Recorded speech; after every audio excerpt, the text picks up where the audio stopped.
नमस्कार दोस्तों, आपका बहुत बहुत स्वागत है आपके अपने चैनल मेरा सफर में। दोस्तों, आज मैं आपको तुलसी माता और शालिग्राम जी की कथा सुनाने वाली हूँ।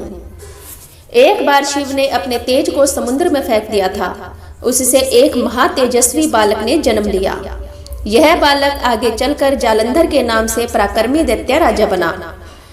इसकी राजधानी का नाम जालंधर नगरी था। दैत्यराज कालनेमी की कन्या वृंदा का विवाह जालंधर से हुआ। जालंधर महाराक्षस था और बड़ा ही क्रूर राक्षस था। अपनी सत्ता के मद में चूर उसने माता लक्ष्मी को पाने की कामना से युद्ध किया, परंतु समुद्र से ही उत्पन्न होने के कारण माता लक्ष्मी ने उसे अपने भाई के रूप में स्वीकार किया।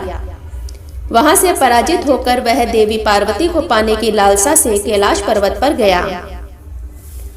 भगवान देवादिदेव महादेव शिव का ही रूप धरकर माता पार्वती के समीप गया, परंतु मां ने अपने योग बल से उसे तुरंत पहचान लिया तथा वहां से अंतर्ध्यान हो गई। देवी पार्वती ने क्रुद्ध होकर सारा वृत्तांत भगवान विष्णु को सुनाया। जालंधर की पत्नी वृंदा अत्यंत पतिव्रता स्त्री थी। उसी के पतिव्रत धर्म की शक्ति से जालंधर ना तो मारा जाता था और ना ही पराजित होता था। इसलिए जालंधर का नाश करने के लिए वृंदा के पतिव्रत धर्म को भंग करना बहुत आवश्यक था। इसी कारण भगवान विष्णु ऋषि का वेश धारण कर वन में जा पहुँचे, जहाँ वृंदा अकेली भ्रमण कर रही थी।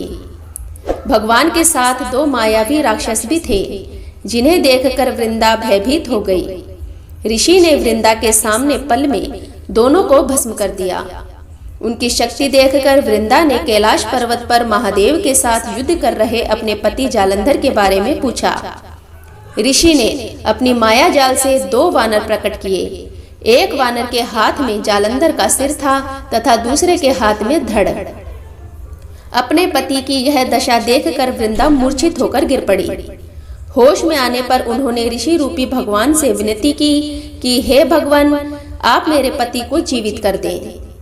भगवान ने अपनी माया से पुनः जालंधर का सिर धड़ से जोड़ दिया, परंतु स्वयं भी उसी शरीर में प्रवेश कर गए। वृंदा को इस छल का तनिक भी आभास नहीं हुआ। जालंधर बने भगवान के साथ वृंदा पतिव्रता का व्यवहार करने लगी, जिससे उसका सतीत्व भंग हो गया। ऐसे होते ही वृंदा का पति जालंधर युद्ध में हार गया। इस सारी लीला का जब वृंदा को पता चला तो उसने क्रोध होकर भगवान विष्णु को हृदयहीन शीला होने का श्राप दे दिया। अपने भक्त के श्राप को भगवान विष्णु ने स्वीकार किया और शालिग्राम पत्थर बन गए।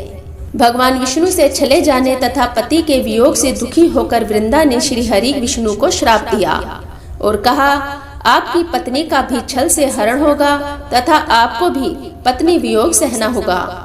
इसके लिए आपको पृथ्वी पर जन्म लेना होगा।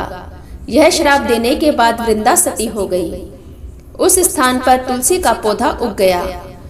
राम अवतार में श्राप के कारण ही सीता हरण हुआ था। वृंदा का पतिव्रता धर्म तोड़ने से भगवान विष्णु को बहुत ग्लानि हुई। तब उन्होंने वृंदा को आशीष दिया कि वह तुलसी स्वरूप में सदैव उनके साथ रहेंगी। उन्होंने कहा कि कार्तिक शुक्ल एकादशी को जो भी शालिग्राम स्वरूप में उनका विवाह तुलसी से कराएगा, उनकी सभी मनोकामनाएं पूर्ण होगी। तब से तुलसी जी का विवाह शालिग्राम जी के साथ होने लगा। सो फ्रेंड्स, आपको आज की हमारी कहानी थोड़ी सी भी पसंद आई हो तो प्लीज चैनल को सब्सक्राइब कीजिए, बेल आइकन को प्रेस कीजिए, जिससे आपको हमारी आने वाली वीडियो की नोटिफिकेशन सबसे पहले मिल सके। ऐसे ही कथा कहानियाँ सुनने के लिए चैनल के साथ बने रहिए। मिलते हैं नेक्स्ट वीडियो में, तब तक के लिए धन्यवाद।